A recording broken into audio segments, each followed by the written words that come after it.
Olá, minha turma, como vocês estão? Hoje eu estou inspirada, tudo rosa, tudo pink, cheio de lilás, bem alegre. Fiz isso para vocês, para ver se dá alegria para vocês também, tá bom? Aqui é a professora Luciana e hoje a gente vai começar a nossa aula de inflamação. São alguns vídeos sobre isso e espero que possam aprender. Bora lá! O que é inflamação, turma? Vocês nunca ouviram falar de inflamação? Inflamação é uma reação complexa do tecido conjuntivo vascularizado a qualquer estímulo que visa o reparo tecidual. Um pouco diferente do que a gente vê na imuno, não é isso? Na imuno a gente fala uma resposta imune, é uma defesa, não é isso? A inflamação. Essa resposta imune, ela envolve alterações celulares e vasculares, ou melhor, alterações vasculares e celulares. Inflamação, então, é um mecanismo de defesa que a gente aprendeu na imunologia, sendo esse processo complexo e ele é iniciado quando há um dano tecidual. O dano tecidual pode ser causado por fatores endógenos ou exógenos. Exemplo de fator endógeno, meninos: ácido úrico elevado, glicose elevada. E exógenos, vírus, bactérias, medicamentos que podem causar alguma lesão tecidual. Então, lembre que a inflamação só acontece depois que tem uma agressão, uma lesão. Então, a resposta inflamatória tem que ter uma lesão tecidual. Quando o tecido é lesado, eles vão liberar sinais, como os dumps, por exemplo, os pumps, lembra? Os padrões associados ao dano tecidual. Então, libera substâncias químicas que vão, como histamina, que vão ativar os vasos, que vão atuar nos vasos, promovendo eventos vasculares inicialmente e depois eventos celulares. O que são os eventos vasculares? Que altera o calibre do vaso, faz vasodilatação, aumentando o fluxo sanguíneo, permitindo a chegada de mais leucócitos naquela região. E, além disso, os vasos aumentam a sua permeabilidade, permitindo que os leucócitos saiam. Então, abre o vaso para acontecer os eventos celulares. Os leucócitos são atraídos quimicamente, quimiotaxia, eles saem do vaso, diapedese, e vão chegar lá e vão fagocitar. Além disso, os leucócitos que saem, os primeiros leucócitos, vocês se lembram, são os neutrófilos, não é isso?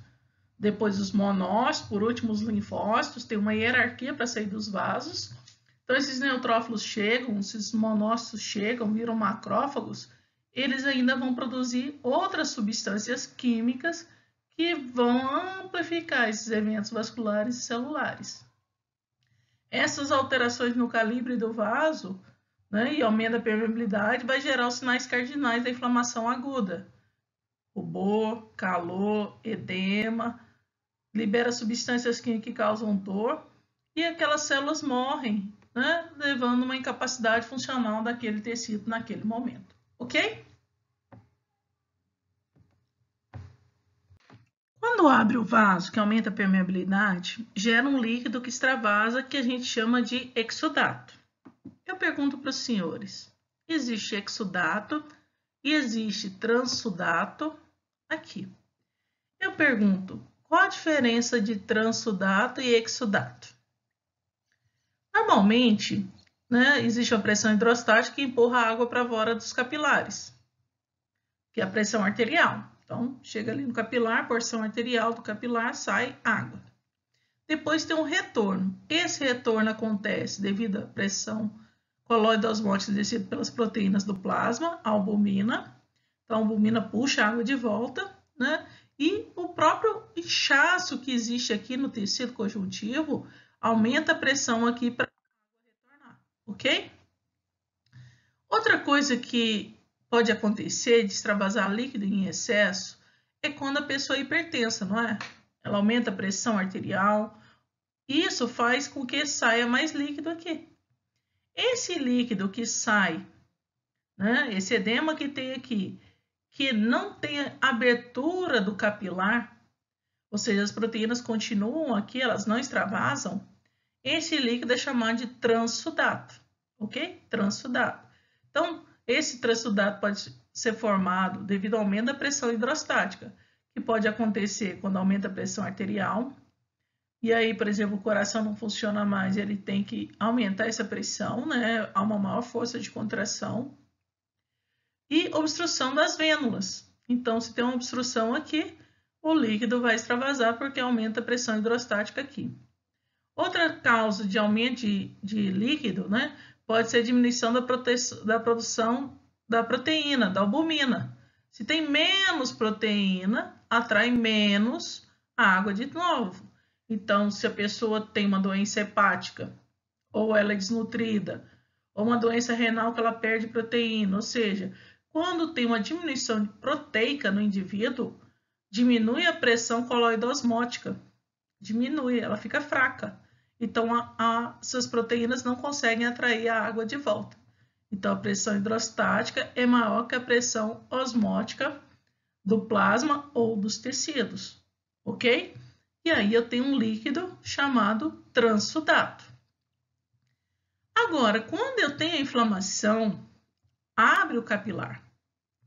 E aí sai água e sai proteína. Então, isso aqui sai mais facilmente. E esse líquido que acumula, porque está aberto aqui o vaso, ele acumula junto com proteína. É um líquido rico em proteína. Então, a albumina sai aqui e puxa a água. A diferença de exudato e transsudato? Beleza? Como que ocorre esse aumento da permeabilidade, meninos?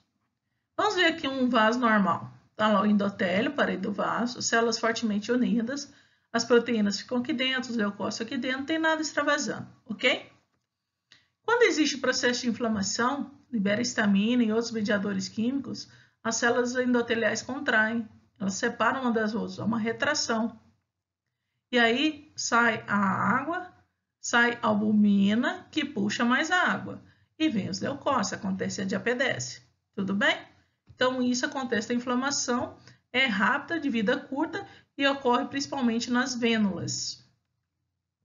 Outra coisa que pode acontecer é injúria no endotélio. Uma lesão no endotélio que pode ser causada por toxinas bacterianas ou simplesmente por queimadura.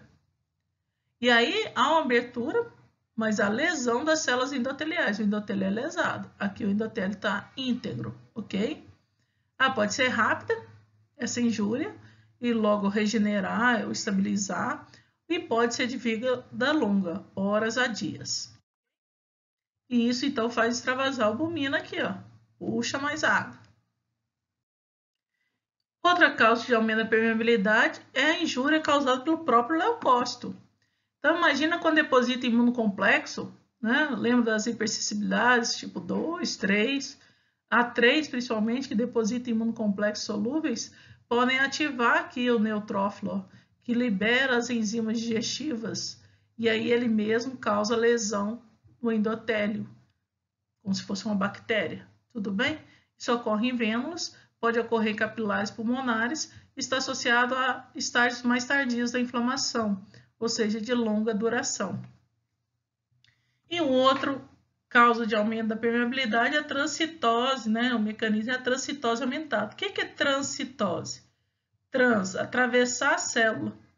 Então, proteínas, né, podem atravessar a célula e puxar mais água, aumentando aqui a pressão coloidosmótica no tecido, e aí a água vem atrás. Você vê que não precisa passar entre as junções das células, passa através da célula como um todo. Isso acontece nas vênulas e é induzido por um fator de crescimento, né, endotelial vascular. Então, se esse fator estiver aumentado, vai dar edema aqui. Então, existem várias causas de edema. A gente vai ter uma aula só sobre edema, tudo bem? Mas espero que esteja clara a diferença de exudato e transsudato, ok? Essa figura aqui, meninos, representa a diapedese. Então, o neutrófilo é a primeira célula a sair, mas ele é atraído quimicamente. Então, ele tem receptores aqui, né, para C3b, por exemplo, né, CR1, né, que a gente chama esse receptor. Ele reconhece também as moléculas de adesão que existe aqui no endotélio. Então, quando é para acontecer a diapedese, as células endoteliais começam a expressar moléculas de adesão. Tudo bem? O neutrófilo tem um receptor para essa molécula de adesão. Ele tem lá as selectinas que nós falamos, selectinas, as quimiocinas. Então, essas chavezinhas da célula endotelial, elas são expressas durante a inflamação, seja porque essa célula endotelial recebeu histamina e as substâncias quimiotáticas que são liberadas por basófilos e mastócitos, seja porque ela recebeu citocinas, como IL-1, IL-6, TNF, que vão fazer ela produzir essas moléculas. Isso, então, faz com que o neutrófilo role. Ele começa a rolar e depois ele vai atravessar. Então, começa uma adesão fraca, depois começa uma adesão mais intensa, porque além das selectinas, o neutrófilo passa a aderir também às integrinas, e aí ele entende que tem que atravessar, ok? Então, não é chegou e entrou, ele tem que chegar, aderir, rolar e depois atravessar, beleza? E lembre que ele é atraído quimicamente por substâncias químicas que estão sendo liberadas pelo tecido conjuntivo aqui por células aqui presentes. Bem, quais são as causas da inflamação? Para ter inflamação tem que ter lesão. Ter lesão, então tem que ter os agentes agressores. Nós vimos na imuno, existem agentes agressores físicos, químicos e biológicos. E aí, qual é o exemplo de agente agressor físico? As radiações. Né? Então, a luz ultravioleta causa dano tecidual. Você vê que mata as células epiteliais.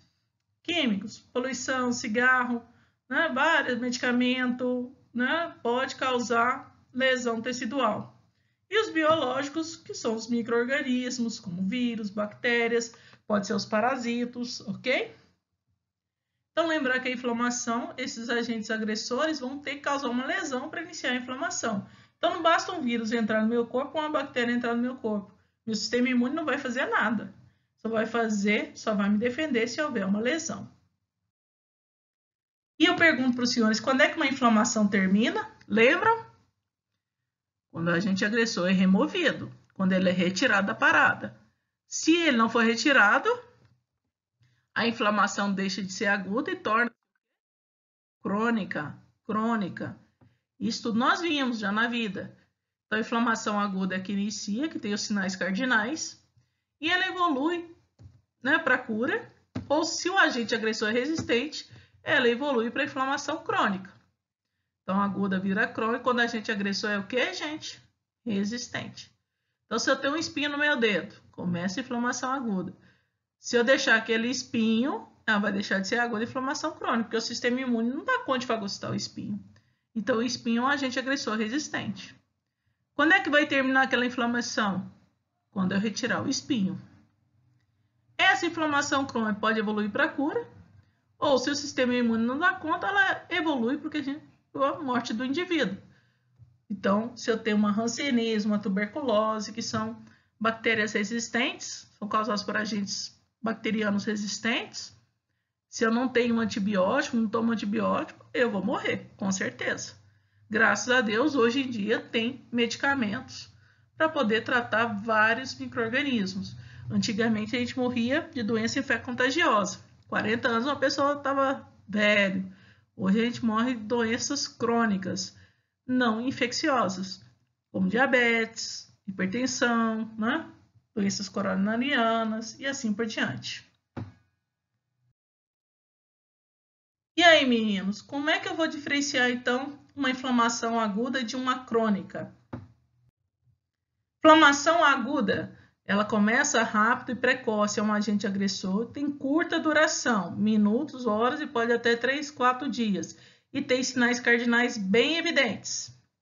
Ela é sintomática. Na crônica, a resposta é lenta e gradativa, pode durar o quê? Dias, meses ou anos. Os sinais cardinais são discretos ou ausentes. Geralmente é o quê? Assintomática. Quem é o leucócito da inflamação aguda? Polimorfos nucleares, ou seja, os neutrófilos. Ok? Quem são os leucócitos, as células aqui da crônica? Monócitos e linfócitos. Monócito vira macrófago e linfócito B vira plasmócito. Então, a gente tem os mononucleares. monócito, linfócito, macrófago, plasmócitos, ok? Então, leucócito da inflamação crônica são os mononucleares. Da inflamação aguda, polimórficos nucleares. Esses neutrófilos saem, eles podem provocar danos teciduais. Então, na inflamação aguda, eu posso ter dano tecidual discreto a grave. E na inflamação aguda, quando tem a vasodilatação, aumenta a permeabilidade, tem alteração dos vasos mesmo, ao edema, então tem o líquido. Ela é mais líquida, é mais exudativa do que celular. Então, predomina mais líquido devido à vasodilatação e aumento da permeabilidade. Tudo bem? Já aqui, na crônica, não existe aquele aumento da permeabilidade, como a gente viu. Não tem aquela vasodilatação e aumento.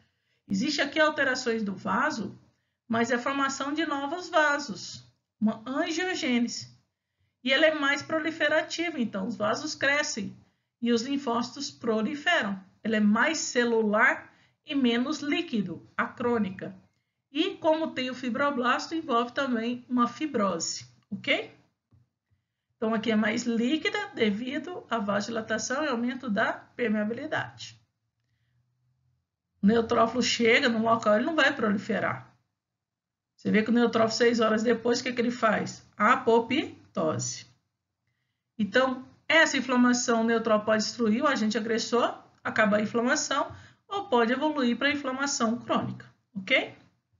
Então, a crônica ela é mais proliferativa, os linfócitos chegam lá, vão fazer mitose, proliferar. Tem produção de colágeno, porque tem fibroblasto, tem formação de novos vasos, angiogênese. E essa inflamação perdurando, ela pode causar mais danos do que benefício, devido à liberação de mediadores da inflamação, ok? Pode causar uma lesão tecidual maior do que a aguda. Principalmente também por conta da fibrose. Imagina ficar produzindo colágeno lá no pulmão. Vai diminuir a expansibilidade dela, vai dificultar o pulmão expandir. Vai dificultar a pessoa inspirar e expirar, ok? Bem, então, qual que é a célula da inflamação aguda? Polimórficos nucleares. Quem são as células da inflamação crônica? Os mononucleares, monócitos, linfócitos, macrófagos e plasmócitos. Vamos ver essa imagem. Aqui a gente tem inflamação aguda e essa célula aqui é o neutrófilo. Olha o vaso, aumentando o calibre e dilatando para aumentar o fluxo sanguíneo, ok? Se eliminar o antígeno, resolve a parada, beleza. Mas se o neutrófilo não consegue fagocitar, ele começa a desgranular e começa a morrer neutrófilo e bactéria e vira aquele líquido, né? A necrose liquefeita, formou o pus, o abscesso, tudo bem? Isso aqui, né? Pode evoluir para uma cura, mas isso aqui, então, ó, em vez de formar um abscesso, pode progredir com outros tipos de leucócitos, que são os monócitos. Então, os monócitos vêm, transformam em macrófagos, não é isso? E aí a gente fala que a gente tem um infiltrado mononuclear. E aqui o fibroblasto que está aqui começa a produzir colágeno, então vai dar uma fibrose. Tá vendo os vasos aqui brotando, gente? Olha, os vasos aqui não tem esse padrão de vasodilatação. Aqui é um brotamento de vaso, é um processo de angiogênese, formação de novos vasos. É isso que acontece na crônica. Isso aqui, se as células que estão aqui der conta de matar o agente agressor, isso evolui então para a cura. Mas lembre que há uma fibrose naquele tecido, que é uma cicatriz mostrando que ali houve lesão tecidual. Tudo bem? Então, vamos ver aqui o que acontece quando começa a inflamação. Nos primeiros 1 hora ali, praticamente, só sai líquido no vaso, quando aumenta a permeabilidade, só exudato. Depois de 1 hora, começa a sair quem? Neutrófilos, que são os primeiros a fazer a diapedese. Então, os neutrófilos vêm e depois de 6 horas, olha aqui, ó, depois de 6 horas, esses neutrófilos começam a morrer. Porque eles estão fazendo o quê? Apoptose. Então, nas primeiras 12 horas, 20 horas ali, o que eu tenho é só neutrófilo no tecido. Eles morrem E aí começa aí outra célula, que são os monócitos. Os monócitos. Tá vendo? Então, 24 horas, eu tenho um pico 48 horas, depois eles vão diminuir também. Não sai mais. Isso aqui está mostrando o quê? Que o exudato vem, aumenta, depois vai diminuindo, porque aquela aumenta a permeabilidade, não vai ficar lá a vida inteira. Lembre que sai o eosinófilo libera estaminase, a estaminase degrada a estamina, que é liberada pelos basófilos e mastócitos, que fazem abrir os vasos. Ok? Lembraram? E aí sim, eu posso ter depois dessas, quase 72 horas, é que vai sair os linfócitos. Beleza? Então aqui é para vocês verem o tipo de infiltrado que a gente observa, que dá para eles falar se é inflamação aguda ou crônica. Então, olha, aqui você vê os núcleos de polimorfos nucleares. Isso aqui são fibras musculares, aqui é hemácia, né? É o capilar, sai desses capilares aqui, então. Então, os primeiros a chegar são os neutrófilos, caracterizando inflamação aguda. Já em B aqui, você vê músculo também, mas a gente consegue ver essas células maiores, com núcleos redondos, plasmócito, linfócitos, ok? E representam macrófagos. Então, aqui são células mononucleares.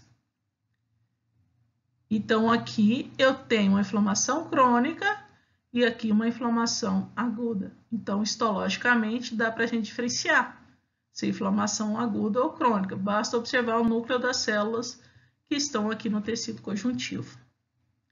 Então, inflamação início vem exudato, depois com um dia eu tenho um pico de neutrófilo, uma neutrofilia, depois com 2 dias eu tenho um pico de monócito, uma monocitose, que vai virar macrófago. Tudo bem? E eu pergunto para os senhores, né? O que faz abrir esses vasos? Além da estamina, o que mais existe?